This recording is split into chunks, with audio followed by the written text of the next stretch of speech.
We're good to start. Good afternoon, everyone. It is 4 o'clock, October 6th. Time to begin our 4 o'clock meeting. This time we'll call ourselves to order. I'll call the roll. Councilmember Anthony. Here. Mayor Pro Tem Holloway. Here. Councilman Gordon. Here. Councilman James. Here. Councilman Desire. Here. Councilman McGee. Here. Kilgore is here. We do have a quorum. We're ready to go at 4 o'clock, and item 1 on the agenda is a health plan trends. And Larry, I'll recognize you, sir. Thank you, Mayor, members of City Council. There are 3 sets of topics for today's strategic session, which include the first, as The mayor Mayor, be so kind to introduce himself in accordance with the rule. Mayor did introduce me, and again, this is Larry. Thank you, sir. And the first topic is the health plan trends. Also, reconsideration of personnel requests for fiscal year ending 2021 and fiscal update and recommendation. The second topic will be a committee update regarding the open conversation on racism. And the third is city lake information to be offered by Russ Kolbach. In terms of the first topic or set of topics, the health plan trends, reconsideration of personnel requests and fiscal update. City Council, there'll be 3 presentations that will describe the trends affecting the city's health plan from Mark Browder, a summary of department personnel requests from Deborah Reed that were considered by myself during the budget process for fiscal year ending 2021, and a fiscal update detailing favorable trends from sales tax and property tax receipts from Lisa Strickland. The material being presented at this session regarding the city's health plan approaches the midpoint of the fiscal year as a snapshot for claims and losses being experienced by the city's health plan. A number of strategies to mitigate those circumstances have been formulated and will be explained during the session. The plan design, which describes premiums, benefits, and employee costs, will be formulated and presented on a subsequent date, not today. After we fully employed a number of the recommended strategies and determine how well they address the trends. The second presentation will offer a historical perspective of personnel authorizations and a summary of department personnel requests made for this fiscal year. You may recall that an element of that was considered about 2 or 3 months ago at a strategic session. I think it was a focus on the planning department. I recommended delaying any really taking a deep dive on that until we had a chance to get a better handle on what our financial trends were for sales tax and so forth. So I wouldn't think, Link is our councilman, I wouldn't think we ought to be hiring anybody right now. okay, right. Well, we still owe you a presentation. So both the first 2 presentations, the health plan and personnel authorizations and requests, will help set a foundation of understanding the fiscal situation we face, the fiscal options City Council may consider, and the recommended course of action that I'm offering. So at this point, I'd like to introduce Mark Browder to offer a medical plan update. Great. So probably protocol is Mark Browder, Mark 3. Okay, got that right. All right. So yes, second slide. Slide number 2 is the beginning of the material. So just to bring you up to speed, so the 2019-2020 plan year had a significant increase in claims activity. It was up about 26%. It was driven by high claimant activity. We're going to discuss some of that high claimant activity and what it made as the overall cost of the plan. The 2019-20 plan year is going to have an impact on the 2021-22 plan year because the renewal calculation of the formula will pull in at least half of 2019-2020. Which we will talk about. At least we're starting off on a good foot in 2020-21, so that's positive. The primary drivers for the claims that we're seeing on the high claimant side are oncology or cancer, diabetes, cardiovascular disease, and specialty pharmacy are the drivers. And specialty pharmacy are really expensive medications. And every time you see a medication on TV talking about how great it is, and then, oh, by the way, here's the side effects, usually you're talking about north of $5,000 per month for those medications that they forget to tell you about.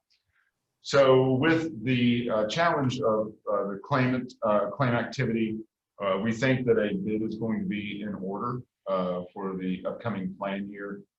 So we'll talk a little bit about that as well. Next slide.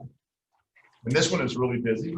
If you'll scroll down to the bottom of the page, I'll sort of get you to the meat of the conversation. Yeah, there you go, right there. So in the bottom center, you're going to see claims were up. It says 125.94. That's basically claims were up over 1819, 26%. Usually we're having an expectation on average of about 8%. So this was substantially above the expectation. Just as a reminder, you are self-funded. So the city hires an administrator to pay the claims. The claims that your employees, dependents, and retirees incur are what you're paying for. You're also buying stop-loss insurance, which protects against high claims, which you have a significant number of. Budgetarily, we were negative about $750,000.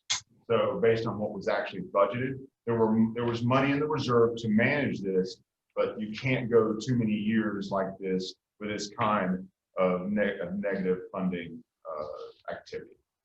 Next slide. And to the bottom of this page, please. Very good, perfect. Oh, there you go, great. So we only have 2 months in the till, but claims are actually down about 31%. So where you saw the 125.94, you now see 68.48. And so it's running really well, and we're in the green from a budgetary standpoint.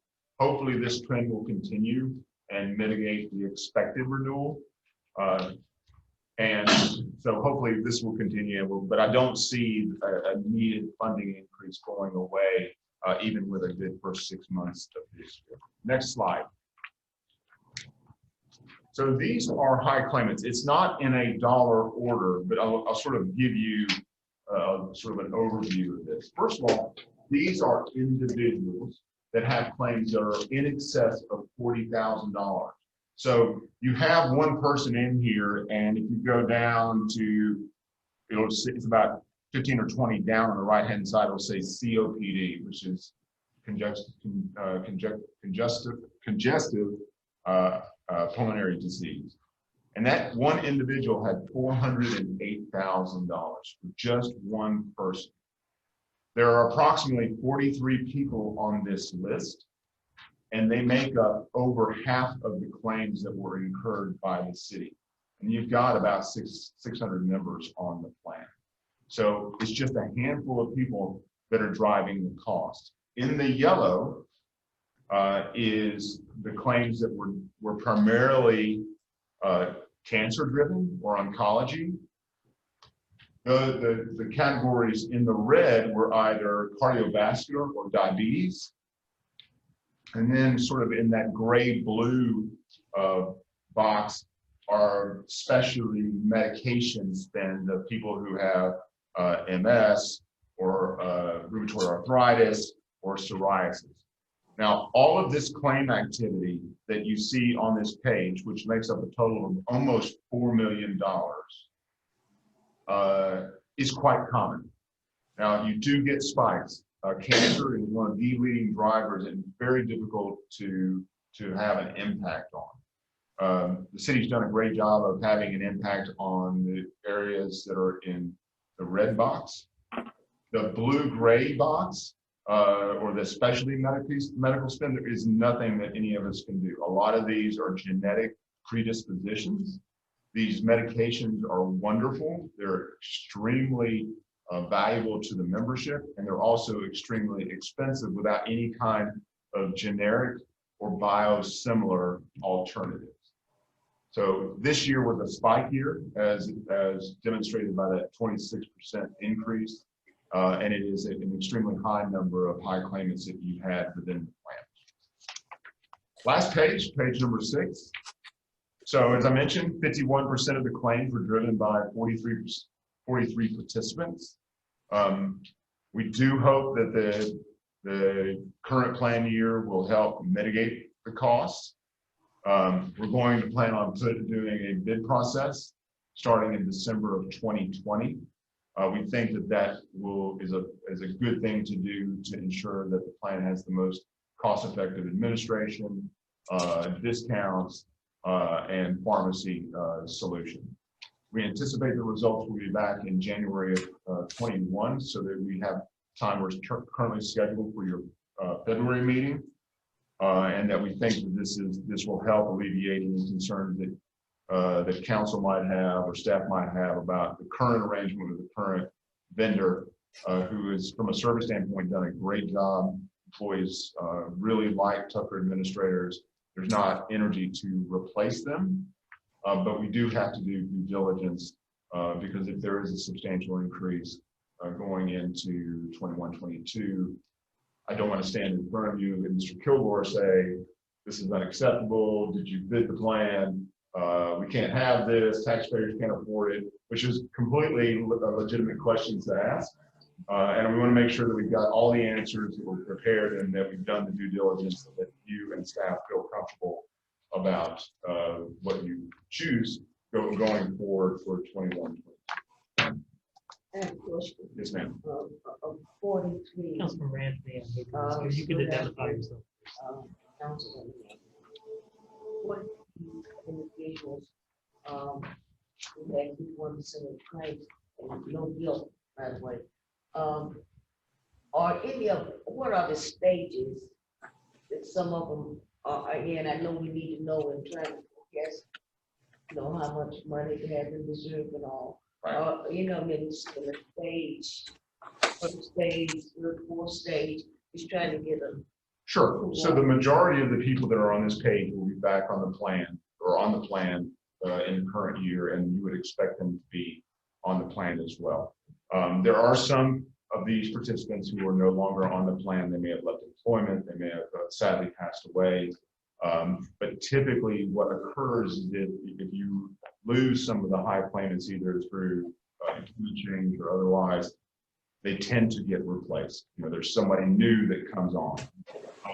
The individuals that are in the blue box, those are going to continue to be ongoing claims without any expectation of change because medications manage their diseases. They keep them in the best place possible. And it's a long-term therapy that these individuals are receiving. So if someone has rheumatoid arthritis or psoriasis and multiple sclerosis, they will probably be on your plan if they choose to be for the duration of their employment and into retirement. Thank you. So just as Larry Mason's point of emphasis, I believe you mentioned the trend is a 20% increase year over year is the trend, which dollar-wise is what amount? I think we're about $1.4 million. 1.415. So we'll be trying to address that. We'll be trying to address that in the later in the presentation, today's presentation to the fiscal update. We're not ignoring that. For right now, we'll shift with your indulgence. We'll shift to the personnel overview. And so I'd like to introduce, again, Larry Mason. I'd like to introduce Deborah Reed, HR Director. Thank you. Good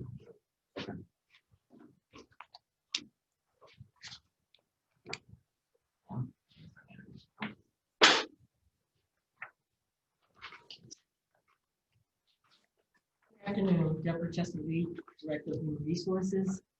Thank you, Mayor Pro Tem, Council, and guests for allowing me this time with you. So, what I want to do is focus and cover a little bit in terms of the history of our staffing for the city of Monroe. And we're going to go back from 2006 to current, which is 2021.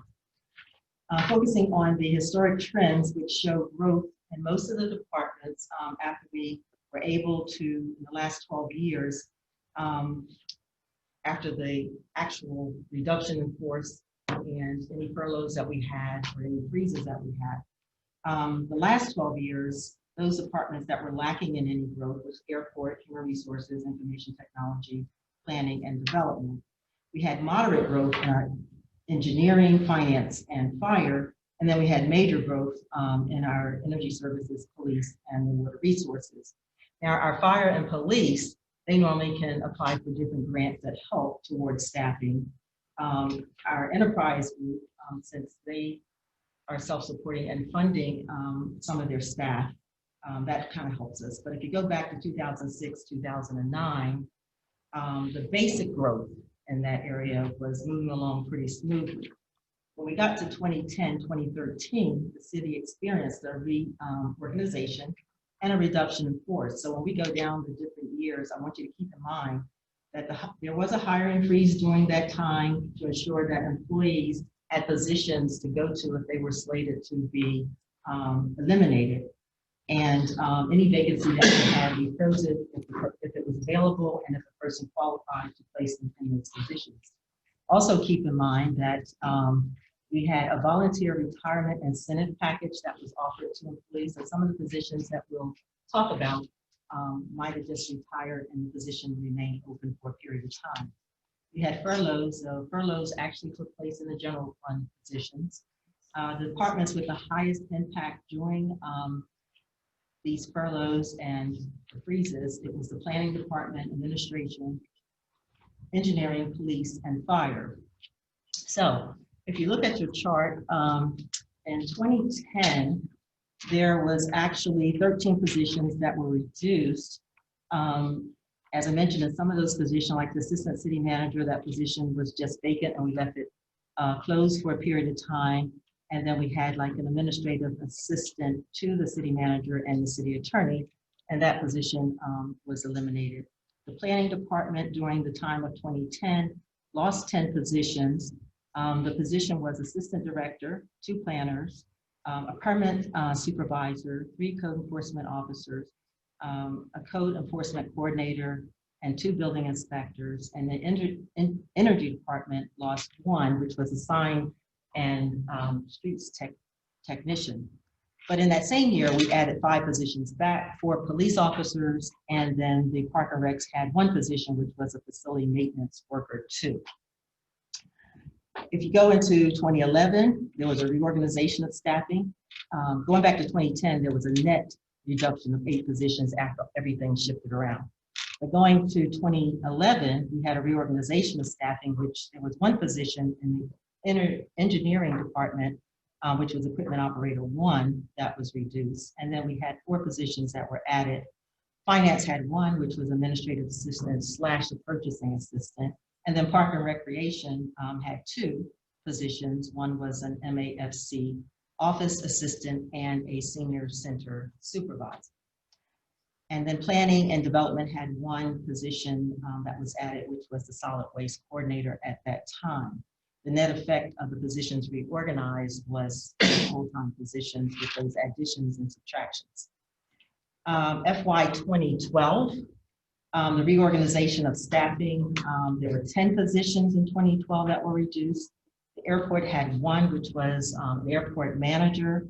The EDC, which is part of the airport at the time, had 1 position, which was an administrative assistant. The city administration / downtown had 2 positions, which was the community project officers.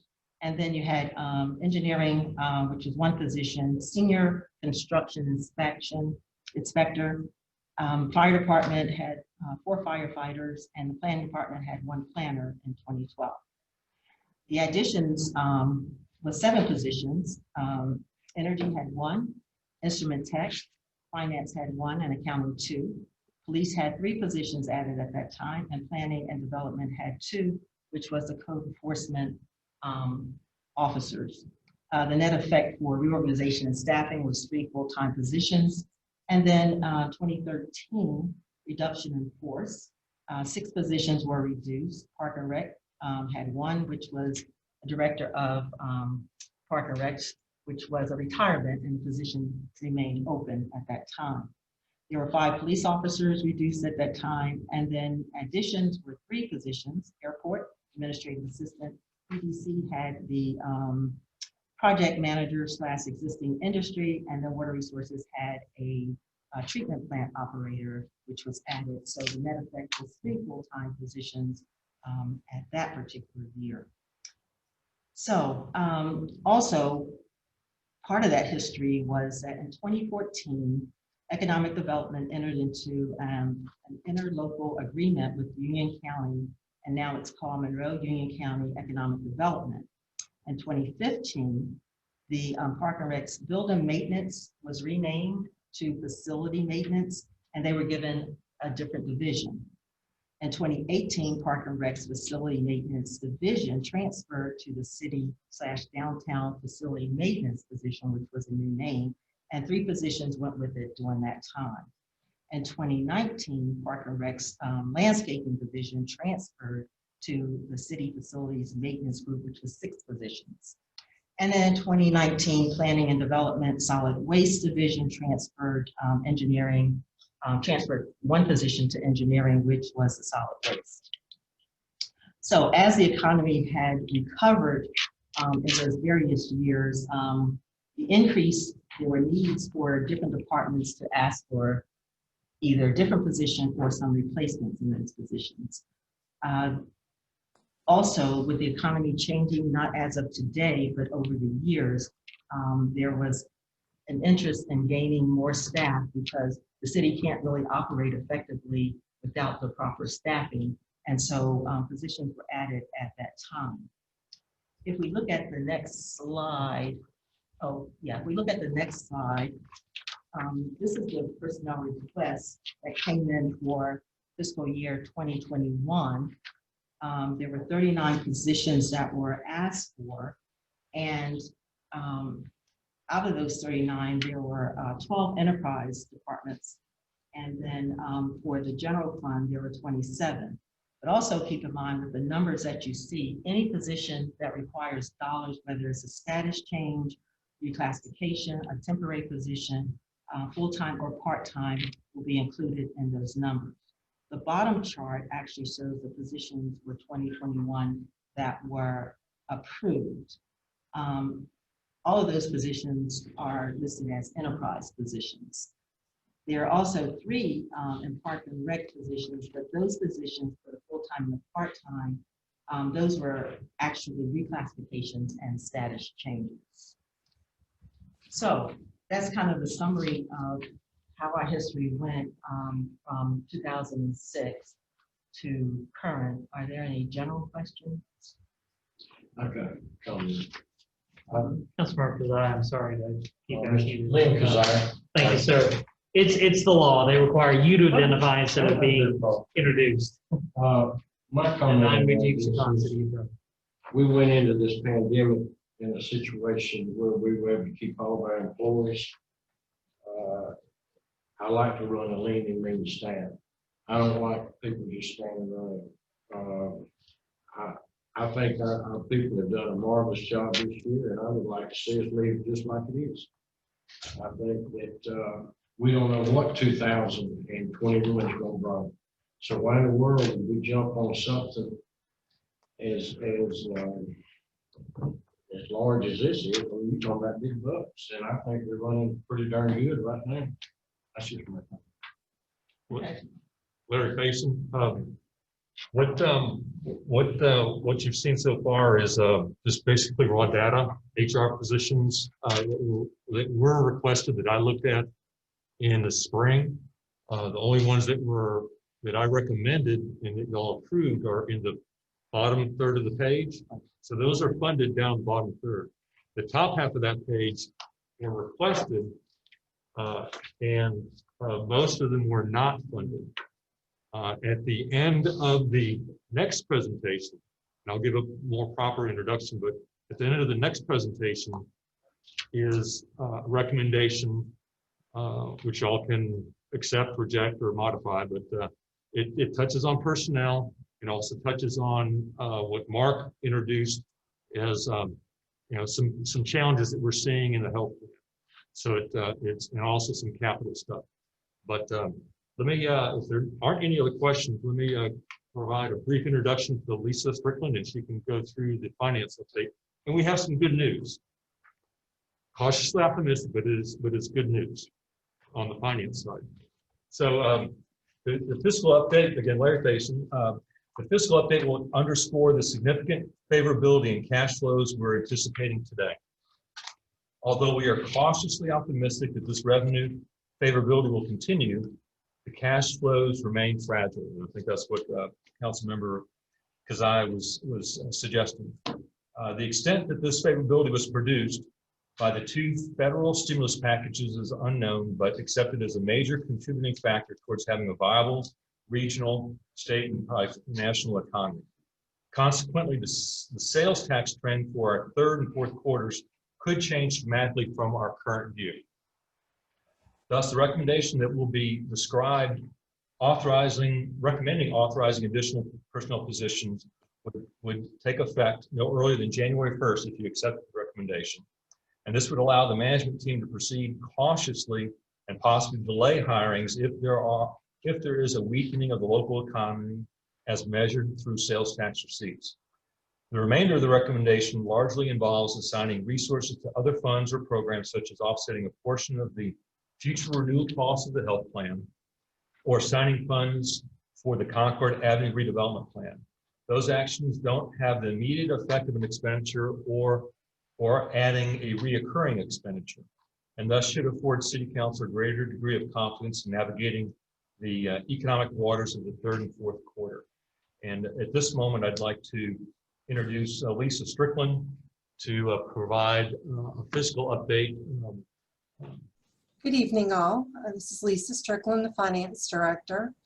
Back in June, Council had requested an update on where we're at with the budget, and for us to take a look at any kind of adjustments that could be made, make sure that all the revenues were coming in as anticipated due to COVID. We did pass a very conservative budget. So next slide, please. Tonight, we'd like to cover the revenue trends, give you an update on fund balance, so where we ended up at the end of fiscal year 20 and where we're at now, and then also propose a budget amendment for FY21, the current year. Next slide. Property tax revenue for 2020, the fiscal year that just ended, came in on target, a little bit above the budget. Our collection rate is 99.11%, excellent. 2021, the adopted budget, we adopted $20,497,000. That was based on a projection that the county had provided back in March. Once we received our billing file to actually bill taxes in the summer, our assessed value came in at $3.5 million. This was a 1.9% increase over last year's assessed valuation, and the revenue that we've actually billed is over $21 million. We are showing this amount. This is an increase of nearly $675,000 over what we budgeted. We're still conservative with this estimate. We're projecting a collection rate of 97.9%, just to stay on the conservative side, even though our track record's been well above that. So keep that in mind. That's great. $675,000 increase. And this is sustainable because this value will remain with the city. We are due for a revaluation this spring. So far, indications are that it will be favorable. Next slide, please. Sales tax revenue for the city. If you look at the actual amount collected in 2020, it's $8,112,034. This was the best year the city's ever had, and June was the highest month in collections that we've had in our history. We really feel like the stimulus money, the $1,200 that people received, helped to push June up higher. Don't really think that level is sustainable. However, we do feel like the 7.7 million that we've upped our projection for fiscal year 2021 to is a reasonable projection. The original adopted budget was $6,848,000. We're going to up this projection to 7.7 million, giving us an additional 851,000 in revenue. This is still what we consider attainable and conservative. Next slide, please. The utility sales tax revenue is the final large revenue source for the city. We're not recommending any kind of adjustments with this revenue. We're still projecting 3.4 million in collections for this current fiscal year. Next slide, please. Other revenue impacts that we've been seeing for fiscal year 21 to the general fund due to COVID.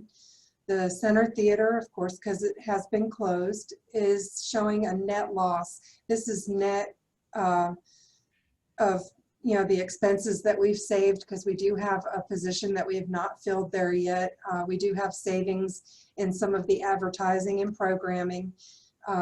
But of course, we're not collecting any fee revenue or any kind of ticket sales. So at this point, this is where we're at. We hope this will improve over time as we start to reopen the theater and start to get back out and have some customers. And the other revenue that the city has been seeing is CARES grant funding. We have 3 grants that we currently have been awarded. First is for airport operations, $69,000. The next one is the big one. This is for the city. It's through the county. We're their subsidiary grantee. It's for public safety salaries. This is a reimbursement of $888,000. And the final grant that we've been awarded is the Senior Center grant for $14,496. And this was to purchase deep cleaning equipment for the center. We have applied for another Parks and Rec grant, and it will cover some of the salaries for the folks that are having increased hours due to the partnerships we have with the schools and the increased services we're offering at our rec centers. We've just applied for that one, so hopefully we'll have that one as well. We are also showing a revenue impact in investment earnings. Right now we're estimating a loss of about $250,000. I think this will probably go up a little bit. The earnings, as you know, are just really low. A lot of our investments have been called, and there's just nothing to reinvest in that makes any kind of money. The capital management trust is at 0.04% right now. I've never seen it that low. The other loss that we've had is utility fees. These are for the late fees and the cutoff fees from the customer accounts. Those are general fund revenue for us. We have put those back in place, so that amount is a pretty good estimate of the amount for the year. Next slide, please. Lisa, Yes. Mayor Kilgore, maybe I didn't hear it. You said the loss of utility fees. Did you have a number on that? I didn't hear it. It's a loss of $81,650, sir. Okay, that's right on the bottom of that. I just wasn't following it on the bottom. Okay, well, let me ask you a couple more, and I don't mean to interrupt you, but you talked about a park and rec, another grant to help pay increase for the increase in hours. What is the increase in hours? Are they not on a regular schedule? They've expanded some of the services for the kids that are attending the rec centers during the day. Okay. All right. And our tax collection was 99.11% in last fiscal year. That's absolutely excellent. And the 675,000 that you mentioned, what was that for? That is the increase in revenue that we're going to see based on what we budgeted originally in June and what we think we'll really receive. So that's additional money that can be used for any kind of recurring expense. But we lost 4 million, is that correct? You said something about a loss of 4 million. Somehow or another I didn't follow you on that. A loss of 4 million. I'm sorry, I don't know. That was right before you talked about the utility fees. The utility fees. A loss of 250,000, $250,000 for investment earnings. And we're going to offset that. I'm going to show where we're going to try to make that up with the additional revenues. Okay, very good. Okay, okay, thank you, ma'am. Okay, Lisa, salute Anthony. 2 questions. You said that's going to be a reevaluation in the spring, and there are indications that it's going to be favorable. What kind of indications? Just based on observations in the market. Observations? Yeah, we won't get any estimates from the county until probably February or March. Okay. Second question. We've applied for another park and rec grant. What is the amount we're applying for? It's a reimbursement grant, so it could be up to 200,000, but it's based on actual expenditures, so it will only be for what we actually spend. Thank you. Mayor Kilgore. Oh, I'm sorry, go ahead. Councilmember Franco McGee here. I had a question about the Parks and Rec. Who are the staff that's working over there with the children during the COVID partnership? Is that just regular Parks and Rec staff, or have we hired additional staffing to need the grant, or how the rec center's been staffed at this particular time? I can't answer that. That would be a Tanya question. But you don't know who the staff is? I'm trying to figure out, why do we need additional monies if we have staff that's already available to work those particular rec centers? Oh, I see Tanya online. If you're referring to the comment that Lisa Strickland made about we've applied for a grant, it's a reimbursement. It's not to increase spending, it's to reimburse the city for existing spending, which I would be covering in the summary and the consent agenda. And if council wants to discuss, in your packet, in your agenda packet for a regular meeting is a multi-page report that covers the grant application that the staff, recreation staff sent in about a week or 2 weeks ago. Larry, I think I may be in now. I'll be glad to answer that question if anybody would like. Please, go Tanya, ahead. can you please identify yourself? Tanya Edwards, Parks and Recreation Director. To answer that question, this is during this time of the year, we typically do not work our part-time staff. All of our part-time staff work only about 4 hours a day, some less than that. But what's happened is because we're having to do full day because of the schools operating on the Phase B plan, we've had to pull these staff in, and now they're having to work full days. So we had some real concerns initially about being able to cover all these extra part-time hours. And fortunately, this grant became available. This fund became available. So we are going to be able to apply to reimburse for any of those extra hours that folks are having to work specifically for the remote learning during the daytime. We're not normally doing this during this time of year. Thank you. That's what I was asking. I didn't know if because I know we have staff, and I didn't know if we were having to bring our staff in to work additional hours because of that issue. So thank you for letting me know that, which is a really great thing, by the way. I appreciate that. And working at the schools as well, I've heard some really great comments about how they really enjoyed that partnership, and this helped out a lot. So thanks again for that opportunity with the UCPS school system.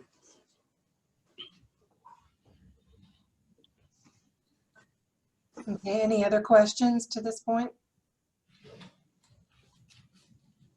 All right, pushing onward, personnel positions. We'd like to recommend some of the positions that were requested back in the spring budget.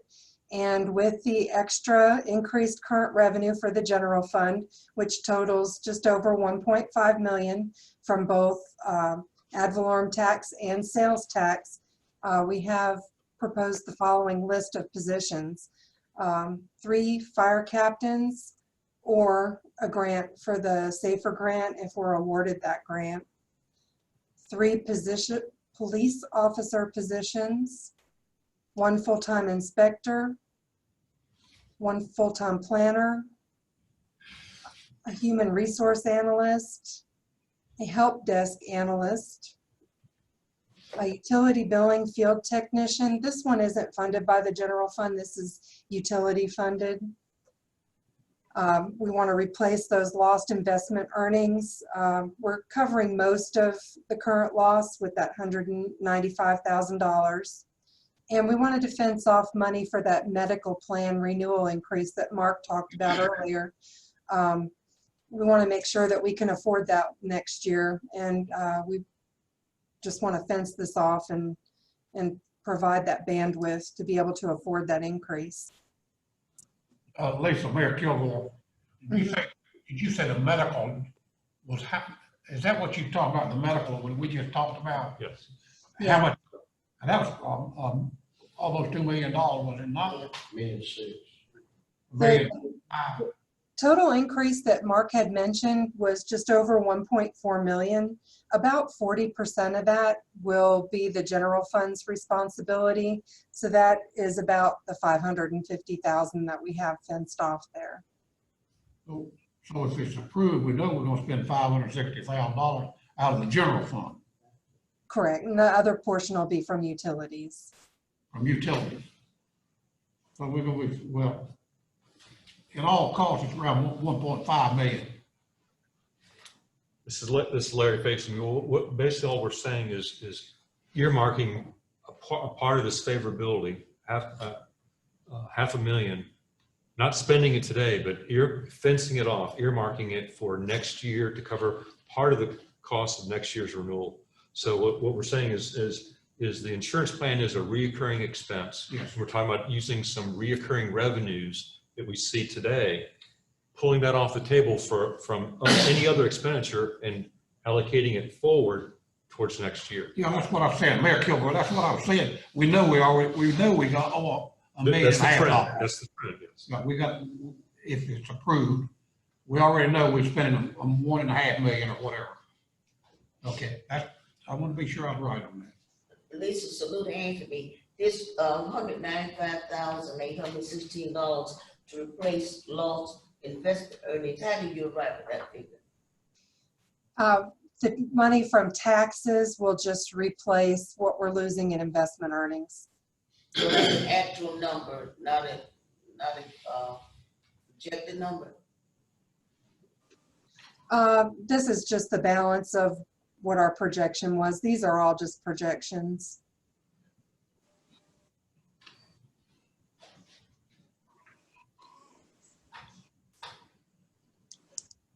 This is Larry Faison. I'd like to also offer this insight. The numbers that are shown on the screen there and in your handout are annual numbers. That's full year cost of the respective positions. The recommendation, if you were to accept it, is that the positions wouldn't be filled, but at most for half a year. So we're not spending all of that, but we're fencing it off because we won't spend it this year, but next year we would be. And so we need recurring revenues to cover recurring expenses associated with a staffing position. Question. Mayor Kilgore, Larry, I heard you say at least 6 months or whatever the month was. All right, when we get to that, if this should be proved and we get there and you hire these positions, and then this is January, February, we're already working in the next year's budget anyway. I mean, what we gonna do in that budget if we already projected this in February, January, February, whatever? Because you start a new budget in February. I guess the answer is yes. I mean, yes, we'll be working on next year's budget I mean, the staff is already starting to work on it, but if your point is, why do anything now? I mean, that's a valid sense, but council took this part of this matter up in 2-3 months ago, and we said, please, I recommended delaying action until we had a better handle on what the sales tax trend was. So here we are today. I recall, and I don't recall exactly the month, it seemed to me like as Miss Anthony was talking about, or somebody said, well, let's look at it again and it might have been October, but it was a month. I remember that. And I said, you're thinking that's where we're at. And I was also thinking ahead, you know, if this is approved, why approve it now if we're already in the New Year's budget anyway? Why would we not just add this into the New Year's budget and go from there? Mayor, I don't know if I'm saying that right or not. I'm trying to. Councilman Kazire, I'm sort of baffled. I don't have a bit of problem with what city manager approved personnel request for 2021. We just heard from our insurance advisor that we could end up having to spend $1 million, $1.5 million on increase in insurance coming up, which is important to our employees. We don't know this pandemic. You know, in Europe, it spiked again. So we don't really know what we're going to get this spring. And I just can't imagine voting for anything that's going to hire a bunch more personnel when we don't know where we're going to stand. I mean, we've done a good job. That's our job, is to be good managers of the taxpayers' money. And, you know, that's just like throwing out in the dark. Well, we think we're going to happen. You know, when you assume, that not always comes out that way. So I just, I don't understand why we're even really sitting here looking at this. Councilmember McGee speaking. You know, I do recall us saying that we were going to look at the numbers and see where we are up until this point. And I think the finance department has done a great job of informing us of where we are. I mean, the numbers have shown that we are actually in pretty decent shape. And because we have received some grants and some other monies federally, you know, I think that we are in a position to actually make some decisions personnel wise to keep our city moving forward and making sure that we're going to be effective and efficient, providing the services that we need to provide. I don't think we need to run scared because of the pandemic. The pandemic is in here. And so if we have done well, I think we can still move forward and be effective and still hire the people that we need to hire. This is Lisa Strickland. Just one thing, I just wanted to make one point. We're making this recommendation too because we feel very comfortable that this level of the revenue, it will be recurring and will be sustainable going forward into next year, into FY22 and beyond. Freddie Gordon, council person here. Lisa, could I ask just a question? It's two questions actually. So if I'm reading this correctly, you're suggesting 13 new employees. Is that correct? 6, 7, 11. Well, you got 6 in the first two. 6, 11. Right. Positions. The last 2 aren't positions. They're just Right. Okay. That's right. Okay, I get you. I'm sorry. I misquoted there on that. Yeah. Go ahead. One more question, if you don't mind. What exactly is a help desk analyst full-time position? This is for the IT department to help with people who have a computer issue, have a printing problem, just, you know, basics. Okay. Help. IT. Okay. Yes. Okay. I get that. Yeah. Okay. That was my 2 questions. Okay. Anybody else? Any other questions? Anyone else? Well, Freddie Gordon, council person again. Is this the end of Lisa's presentation? No, not yet. Okay. All right. Just asking. Okay. Go ahead. Next slide, please. The next thing I'd like to talk about is the fund balance and where we ended up at the end of the fiscal year. We've recalculated it, and we have had a little bit of activity from 6:30 through 9:30, but the unassigned fund balance over the policy, over your 25% required reserve, is currently sitting at $7,737,655. Next slide. So this is how we got there. Pete, next slide, please. Thank you. At the end of June 30th, we calculated the unassigned fund balance to be $6,988,000. We also have formal assignments. What's left for the airport is $318,000, and we have fenced off $3 million for downtown parking lot improvements, and that remains to this date. As far as the unassigned, we've had some council actions over the summer that used $139,000 in a fund balance. And then we have the reimbursement that we'll be getting from the county within the next month or so. And that will add to our fund balance because it is a reimbursement for expenses that we already had. The proposed budget amendments that we have on the next couple of slides for you tonight, and are for funding for the new positions for the vehicles for those folks if they're approved, funding for some maintenance items that were excluded from the original budget, some other capital improvements and Concord Avenue redevelopment. We'd cut that all out when we proposed the budget back in June, and just feel like because of fund balance level where it is, that is now attainable.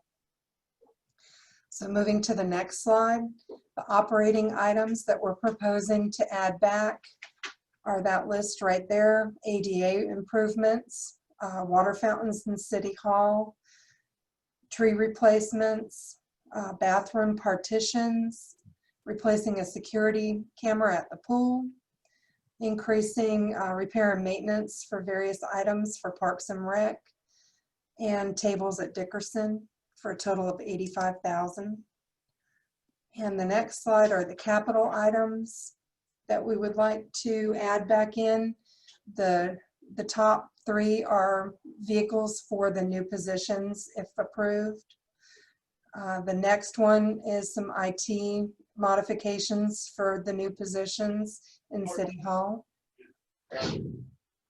We're recommending resurfacing the basketball courts at Dickerson and doing the restroom renovation and control link. We'd like to replace the playground equipment at Kraft Park and install the shade structure and perform some renovations at fire stations 1, 2, and 5. Fund sidewalk maintenance for FY21. Add the awning cover for the mobile fueler at the airport and paving at the parking lots at the airport, and then add $200,000 in funding to the Concord area redevelopment project that's ongoing. These total capital additions from fund balance are just over $1 million. And that is the end of my slideshow. Next slide. We have a budget amendment and a budget ordinance submitted for your consideration. And any other questions, I'll be happy to help. Lisa, Mayor Kilgore, what is a vehicle new inspector? That's a vehicle for the new inspector that we wanted to add back into the budget so that he can drive it around to make it to the inspections. What is that for you? I don't know what kind of vehicles they drive. I think they have SUVs. Where is this? It's like a vehicle for new inspectors. Well, It's a vehicle for- It's a car. Yeah, that's a car. Well, I know a vehicle, the car, it says vehicle for new inspector. Well, We got a car now, are we talking about a new inspector too? Well, yes, sir. Yeah. And Okay. on this page here, we're talking about recommending an inspector. Yeah. So each of the positions that we recommended, most of them have require a vehicle. It's got wings, Bob. So let me ask you, Elizabeth, this, the 3 vehicles for our new officers, $156,000. Vehicle for the new inspector, $37,000. What kind of cars are they getting? Well, police officers have fleet vehicles that we buy off of the state contract, but that pricing includes all of the equipping of those vehicles. They have cameras and the cages in the back, the striping, the light bars. Takes quite a bit to equip those vehicles, and which drives the price up. Not sure what the new inspector drives. I think they have something that's 4-wheel drive, which drives that price up slightly, because they do have to get on construction sites to be able to make it to their inspections. And then the meter reader, that's like a small, utility vehicle pickup, usually like a Ranger. And you said you're doing this on through the state. I'm sorry, repeat the question. State. I misunderstood you. I'm asking, did you say we are purchasing through a state purchase plan? Yes, the state has preferred pricing that we're eligible to take advantage of to purchase any of our vehicles, really. Usually we piggyback off of bids that are, just already done way back in the summer for the year. I understand that, but police officers, that just seems a little bit steep to me for a meter reader and a new inspector. That's just for the vehicle probably. But forgot. I still, because our councilman, I still just don't feel comfortable until this thing passes, this pandemic, because we really do not know still what we're gonna get into this coming spring. I don't understand why we can't at least wait till we know before we go spend a whole lot of money. I just don't think that's wise. So look, I'm apprehensive, but whatever the majority decides, I can deal with. But I am apprehensive as well, because there's a lot of unknowns, and one of these bullets is telling us to be cautious. I don't want to be, paranoid, but Councilmember Franco McGee too. I have to admit, I am apprehensive, but the data shows that we can do it. And I think we need to be prudent and move forward with it. So with that being said, I'd like to make a motion to adopt the capital project budget ordinance. Councilman Borden, I just had one more quick question, if you don't mind, before we get to a motion and a vote. Am I understanding this right, Lisa, that the total for this, both in people and equipment, is around 2.5? Is that correct?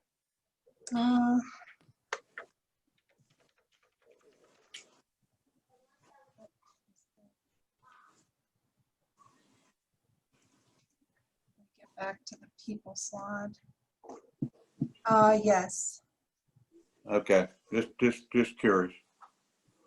As Larry indicated, though, some of that, the medical plan renewal, it'll just be fenced off. That won't be spent this year, and the positions will have savings because those are full year budgets rather than half year.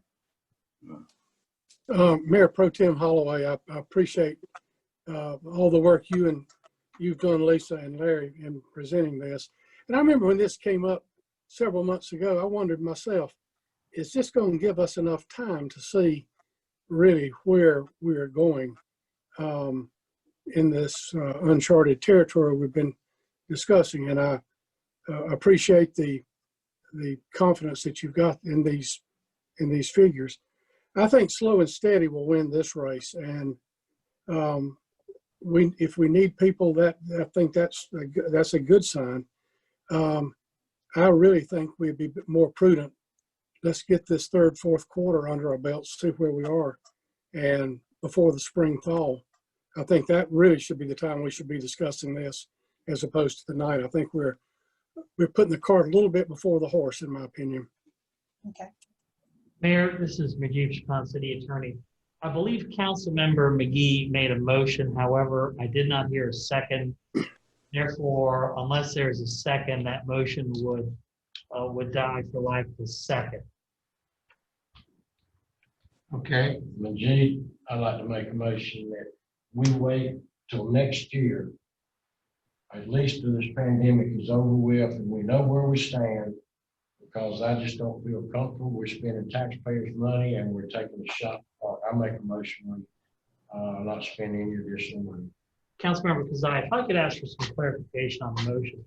You asking that motion be made that during the remainder of the fiscal year, the council not take additional action for I'm funding saying positions? Is that, that because when you said the year, it's, Yes, I'm saying that we approved what the city manager recommended. And other than that, till this pandemic is over with and we know where we stand, that we do not go out hiring people. I just don't feel, I don't think it's smart. I don't think it's wise at all. Because we're gambling and I don't want to do that. and I think Larry, that, Larry Faison, what I would just ask is that they take no action at all. Because I mean, we presented a recommendation.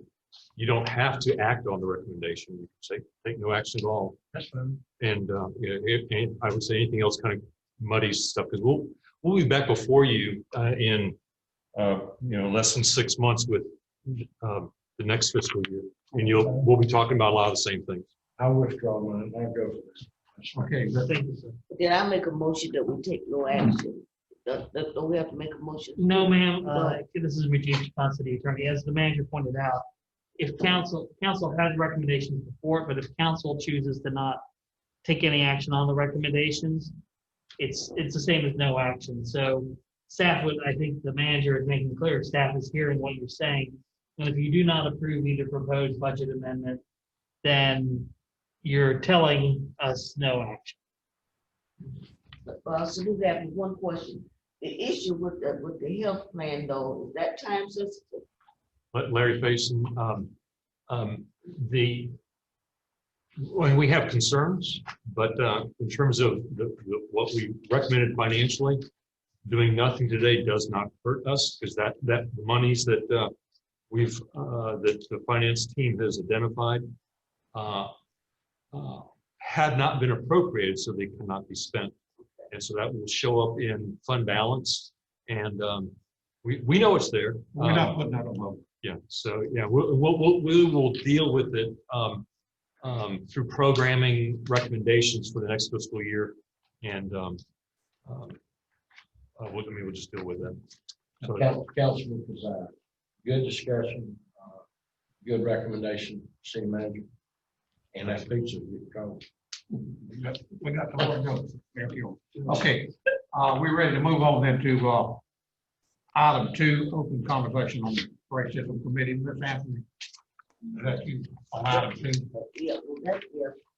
So Anthony, where we are with the open conversation on racism is, we have RFPs out. I think it has to be in by the 9th. At that time, we come back to committee, to see, who we select to continue. And we anticipate having just 2 more meetings of the committee. After that time, we hope to be in a place where we can pass it on, even maybe a collaboration with the county or with the chamber, or perhaps in a program that we can carry on without the need of facilitator. Very good. Okay. Any questions on Mayor Kilgore, any questions on the item 2 of Ms. Anthony?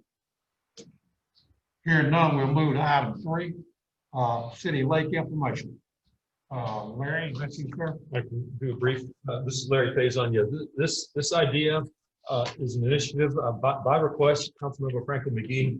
I've asked Russ to offer some insights on this topic and to seek council's preference on whether to move this initiative forward via a study of the recreational potential of the city lakes. And with that, I'd like to introduce Russ, please. Thank you, City Manager, Mayor and Council. Thanks for the opportunity today. Next slide, please, Pete. A quick overview of the presentation today. I want to give you an overview of the lakes, why they were built, what we currently do, also the regulatory drivers that direct how we manage the lakes, go over some current practices of how we staff and manage the lakes, and then lastly, get any direction council would like to offer about a possible lake recreation study that would let us identify opportunities for additional recreation. Next slide, please. Okay, the 3 city lakes were built for water supply purposes. And when the city purchased land for these lakes, they didn't purchase a lot of extra area that might be used for more enhanced recreation. So we have the 3 lakes. Lake Lee was built in the 20s, holds about 200 million gallons. Lake Monroe in the 50s, 400 million gallons, and then Lake Twitty, which is our primary supply, built in the 70s, and it holds 2 billion gallons. So the combination of these 3, form the basis of the bulk of our water supply. They can yield up to 9 million gallons per day on an average day basis, and our treatment plant can yield up to 11 million gallons per day on a maximum day basis. Next slide. Quick graphic of, y'all probably know where the lakes are, but for our viewing audience, of course, Lake Lee is next to our golf course down off 601. Lake Monroe is south of town in the unincorporated area of Union County. And then Lake Twitty up between 200 North and Olive Branch Road, and that's where our treatment plant is located. Next, please. Okay, so we are governed by a lot of different regulations in the water supply business. The first one that I want to cover is North Carolina Administrative Code, which requires protection of filtered water supplies. And really what it mandates is that we maintain supervision and policing of all recreation activities on what's called a Class 1 or Class 2 water supply reservoir. Lake Twitty is a Class 1, the other 2 lakes are Class 2, so they're all regulated by similar rules. It requires we regulate access, boating, fishing, prohibits human or animal contact in the lakes, and then requires we supervise all the boats and the use of the public boat launch. All boats must launch from our public ramp. Next, please. Okay, we've got a few other regulations that also govern us. So of course, Chapter 54 of the city ordinances generally incorporates all those DEQ requirements that I just went over. And really the goal is balancing that water quality protection with control of lake use, but also allowing that recreation component. We are governed by a federal law, the Clean Water Act, Section 303D, which governs impaired waters. Unfortunately, all 3 of our lakes are on the impaired water list for what we call nutrient over-enrichment. And the sources of that impairment are generally nitrogen and phosphorus that come into the lake from stormwater pollution, either from agricultural lands or urban areas. And then lastly, we do have our vegetative buffer regulations, city, county, state statutes and ordinances require certain things, and council is aware of our city buffer policy that we adopted in 2012, which allows us to manage vegetation buffers which protect water quality and also the aesthetics of the lake shoreline. Next, please. Okay, so really it's a challenge for us when we look at recreation. I mentioned we have limited land areas. And so we've tried to balance, our water quality regulations, producing high quality drinking water for the public, that public use and access, and then keeping our costs as low as possible. So when we put all those things together, here's kind of some of the things we've been able to do on the recreational front. We're open 8 months out of the year to access. So for boating, it's from March 1st to November 1st. And generally try to be open at least 5 days a week, 7 a.m. to 7 p.m. The next slide, no, don't go there yet, Pete. Don't go. The next slide will show you some of the constraints and the difficulty of staffing these lakes with this recreation component in mind. So we do allow boating access by permit, and also the lakefront properties require users agreements to have access during this seasonal window. We do have either paved or gravel boat launch ramps at all 3 lakes, and we replaced and put in new floating docks in 2017. So our docks are in good shape. We have some limited picnic tables. They get limited use. We don't have any cooking grills or anything like that. Bank fishing is popular, but again, as I mentioned, the city-owned land is so small, the bank fishing is generally limited to just around the boat ramp area. And then we've done some beautification with tree plantings, shoreline buffer management, so that's been positive. So next slide, Pete. And I wanted to cover our staffing model, how we've been able to staff these lakes and still meet all the regulatory requirements at a very, very low cost. Our lake inspectors are contract employees. They don't receive any city benefits or overtime. They receive a monthly base pay, but then they retain the fees that they collect after they're audited by the city. So it's in their interest for visitation to occur, because that's how they get part of their salaries. They're supervised right now by our water treatment plant superintendent, and this spreads that position pretty thin because they have a full-time job just keeping track of the water treatment plant, but we've been able to make that work on that 8-month seasonal basis. They are allowed to sell concessions as part of the recreation component. It's generally bait and snacks and drinks, and those are sold at all 3 lakes. They do have to provide their own patrol boat, and that saves the city a lot of money because we don't have to provide those boating vehicles.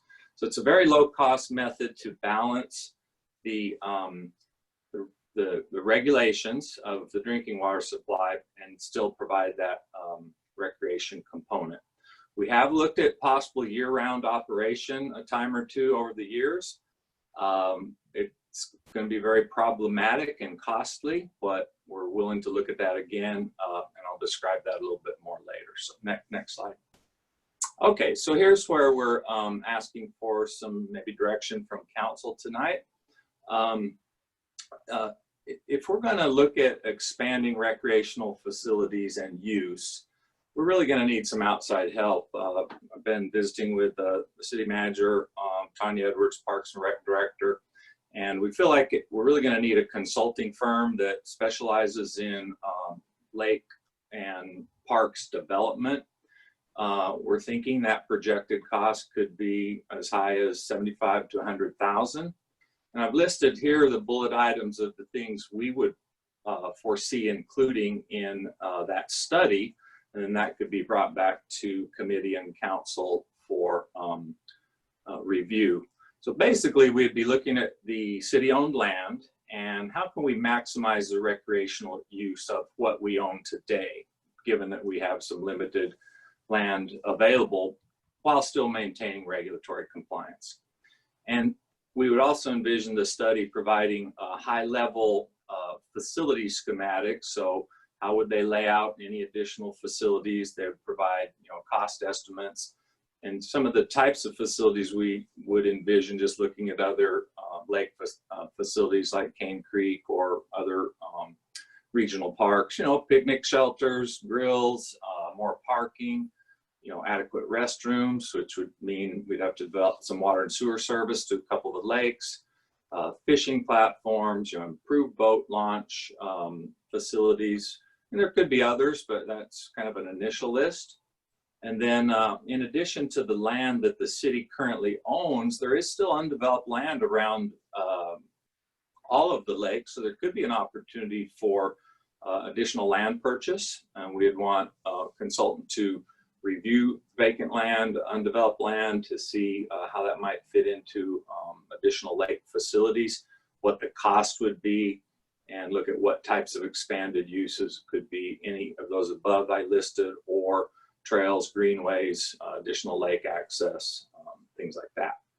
And then really importantly, we need to analyze a possible year-round operation and develop probably a better staffing model that would allow us to properly supervise and inspect, manage, operate, maintain not just the existing facilities, but any expanded lake facilities that we might pursue. Again, all while balancing the city's water supply as part of that. And then develop funding strategies for any facilities that we might want to pursue. That could include grants, general fund monies, or utility rate increases from the water sewer enterprise. And I believe if we go to a year-round operation, there will be some fairly expensive costs, but we need to get those in front of us to see if that's council's desire to to pursue that. Next slide, Pete. So really, based on your direction this evening, one potential path forward would be for us to issue a consulting firm lake study RFP. We could probably get that out before the end of the year, receive those proposals back, come back to council and committee with consultant recommendation. That time we would have a negotiated fee. We could do a budget amendment if you were interested in pursuing it, and move forward in studying this recreational enhancement of the lakes. I'm thinking it'd be at least a 6-month effort, so we could be out fall 2021, bringing back a finished study, and council could decide on if they want to pursue funding or what future action they might want to take. Hey, Russ? Yes, sir. Can you wrap it up in the next minute or so? We're running out of time. If there's another one slide. If there's another 5 or 10 minutes, if there's another 5 or 10 minutes, again, this is Larry Faison. If there's another 5 or 10 minutes, we'll carry on over to the next meeting. It's 1 slide left. Next slide, please. You have 60 seconds. So in summary, just wanted to provide this information tonight. Our lakes were built primarily for water supply. If we want to explore more recreation, we're going to need to pursue some technical expertise to look at that. With that, I'll answer any questions.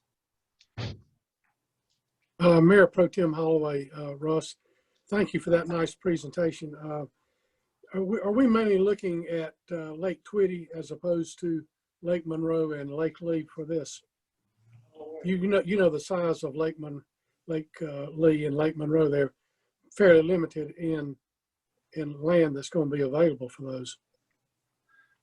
We could limit it to just Tweedy. I saw looking at all three, just in case there was some undeveloped land or some areas that we didn't foresee that could still be viable.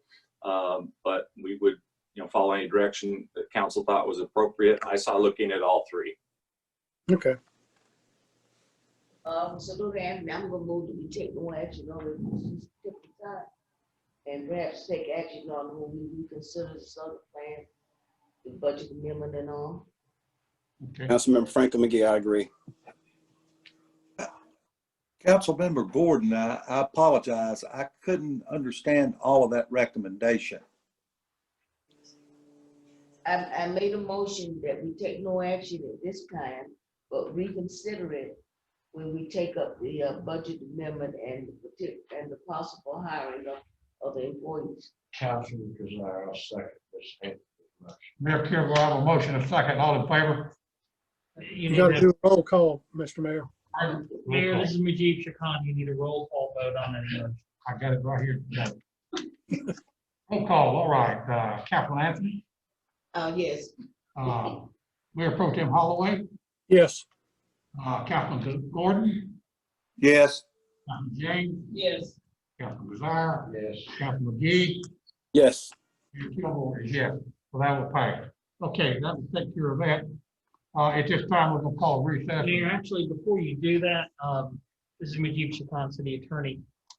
Mayor, we had discussed the issue of scheduling of the November meeting, because currently you have a November 3 meeting, which is election day, and while council is not involved in the election, staff wanted to understand there may be some discussion and want desire to either move the meeting back, keep it on the same date, or make a date change. And if we could have, if council wishes to do it, take any option that's not having it on November 3rd, it would help us know so that we can adjust an item on your regular agenda. I had it on the regular agenda, but if you want to do it, we'll go ahead and do it now. We actually would prefer having it now so that the clerk has time to prepare any changes that are needed. Okay, did everyone understand that? Yes. The regular council meeting for November I want is November 3rd.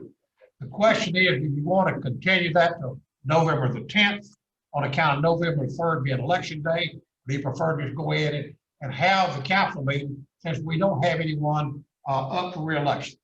What? Councilwoman Abbott, I move that we change the meeting to November 10th.